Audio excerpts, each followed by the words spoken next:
àlàyé rèé o lórí ohun tó fa rògbòdìyàn inú ẹgbẹ́ òṣèlú ADC èyí tó jẹ́ kí INEC yí àga máwọn adarí ẹgbẹ́ náà nídìí wàhálà tó ń ṣẹlẹ̀ nínú ẹgbẹ́ òṣèlú ADC ọmọ tí tó ń bẹ̀yìn yọ báyìí o lẹ́yìn tí igun míì tó ń ṣàtìlẹ́yìn fún olùdíje sípò ààrẹ lọ́dún 2023 Dumebi Kachukwu tó yọjú báyìí igun yìí sì kọ ẹ̀yìn sí igun ààrẹ ilé asòfin àgbà l'Àbújá David Mark àti igun Nafiu Gombe igun tuntun yìí sọ fáwọn akọ̀ròyìn nílùú Àbújá wípé àwọn faramọ́ ìgbésẹ̀ àjọ elétò ìdìbò INEC lórí bí wọ́n ti yẹ àga máwọn olórí ẹgbẹ́ òṣèlú ADC tí Mark kó sòdí nídìí látara ìdájọ́ ilé ẹjọ́ kòtẹ́milọ́rùn Kingsley Tèmítọ́pẹ́ tó jẹ́ alága ẹgbẹ́ náà nípínlẹ̀ Kogi ní igun tuntun yìí yàn gẹ́gẹ́ bí adelé alága àpapọ̀ ẹgbẹ́ náà bákan náà ni wọ́n láwọn ò faramọ́ ìgbìmọ̀ aláṣẹ ẹgbẹ́ tí Nafiu Gombe kó sòdí igun tuntun yìí tí ọ̀pọ̀ alága ìpínlẹ̀ wà níbẹ̀ fẹ̀sùn kan alága àpapọ̀ ẹgbẹ́ náà tẹ́lẹ̀ Ralph Nwosu wípé òun ló fẹ́ gbé ẹgbẹ́ àwọn fún igun David Mark o kí wá ní nǹkan tó ṣẹlẹ̀ gan nínú ẹgbẹ́ òṣèlú ADC àti pé níbo lọ̀rọ̀ dé dúró báyìí awuyewuye lórí ìgbìmọ̀ adarí ẹgbẹ́ òṣèlú ADC bẹ̀rẹ̀ ní oṣù kejì ọdún 2025 nígbà táwọn adarí ẹgbẹ́ náà kọ̀wé fipò sílẹ̀ tí David Mark sì di alága fìdíhẹ nígbà náà àmọ́ àwọn olóyè ẹgbẹ́ mi náà gba ipò láìsí alátakò kankan fún wọn ṣùgbọ́n Nafiu Gombe tako ìgbésẹ̀ náà ó ní ẹgbẹ́ gbọ́dọ̀ tẹ̀lé ìwé òfin ẹgbẹ́ ọ̀pọ̀lọpọ̀ nǹkan ló ti ṣẹlẹ̀ lẹ́nu ọjọ́ mẹ́ta yìí èyí tó jẹ́ kí rògbòdìyàn tó ń lọ nínú ẹgbẹ́ òṣèlú náà burú sí o gómìnà ìpínlẹ̀ Kánò tẹ́lẹ̀ Robiu Kwankwanso kìlọ̀ fún Bàlá wípé ìgbésẹ̀ tó ń gbé lè ṣàkóbá fún ìjọba àwarawa lórílẹ̀‐èdè Nàìjíríà Kwankwanso lóun ránṣẹ́ pé Bàlá wípé kó jẹ́ káwọn yanjú ọ̀rọ̀ náà ní tòbínúbí ṣùgbọ́n kò jọjú o gómìnà ìpínlẹ̀ Kánò sọ pé kí ẹnikẹ́ni tó bá mọ Bàlá bá a sọ̀rọ̀ pé kó má ba ẹgbẹ́ jẹ́ Kwankwanso darapọ̀ mọ́ ADC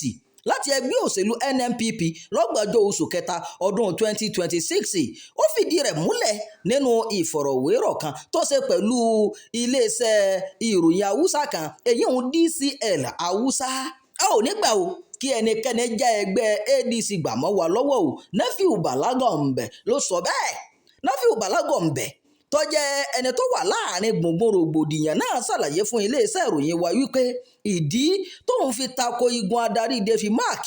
ó ní èdè àìyedè eléyìí tó bẹ́ sílẹ̀ nínú ẹgbẹ́ òṣèlú ADC lẹ́yìn tí àjọ INEC yọ orúkọ Mark gẹ́gẹ́ bí adarí ẹgbẹ́ lórí ìtàkùn ayélujára látàrí ìdájọ́ ilé ẹgbẹ́ kòtẹ́milọ́rùn ló jẹ́ kóun ò ṣe bẹ́ẹ̀ o Bàlá Gombe ní òun sì ní alága ẹgbẹ́ ADC tó tọ̀nà lábẹ́ òfin ó sọ pé wọ́n kàn fojú kékeré wo òun ni nítorí ọjọ́ orí òun ó ní ìdí gan nìyẹn tóun fi ń jà fún ẹ̀tọ́ òun wọ́n kéde ara wọn gẹ́gẹ́ bí adarí ẹgbẹ́ lẹ́yìn tí wọ́n darapọ̀ mọ́ ẹgbẹ́ ADC tán nítorí ọjọ́ orí tiwa tó kéré sí tiwọn Ọlọ́run ló fi mí sípò yìí kò sì ní gbà kí wọ́n yàn mí jẹ Bàlá Gombe ló sọ bẹ́ẹ̀ Bàlá Gombe ní kò bá òfin mu kí èèyàn tó ṣẹ̀ṣẹ̀ darapọ̀ mọ́ ẹgbẹ́ òṣèlú sọ ara rẹ̀ di adarí ẹgbẹ́ lẹ́sẹ̀kẹsẹ̀ wọ́n rò pé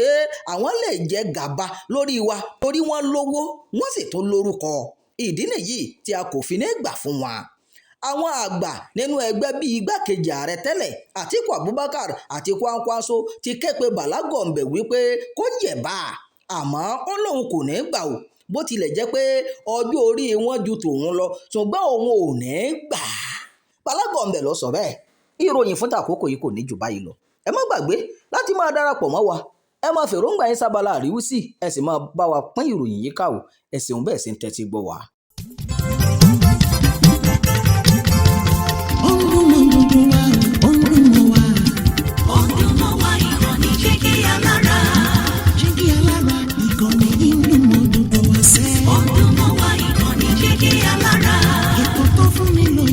Ètò tó wà ní lọ́yẹ̀ wà ń bẹ̀. Ọdún mọ́ wá ìkànnì Jígí Alára. Ìròyìn lóríṣiríṣi tàbí mọ́ bó ṣe ń lọ láwùjọ. Ọdún mọ́ wá ìkànnì Jígí Alára. Ìkànnì Jígí Alára. Jígí Alára. Jígí Alára. Jígí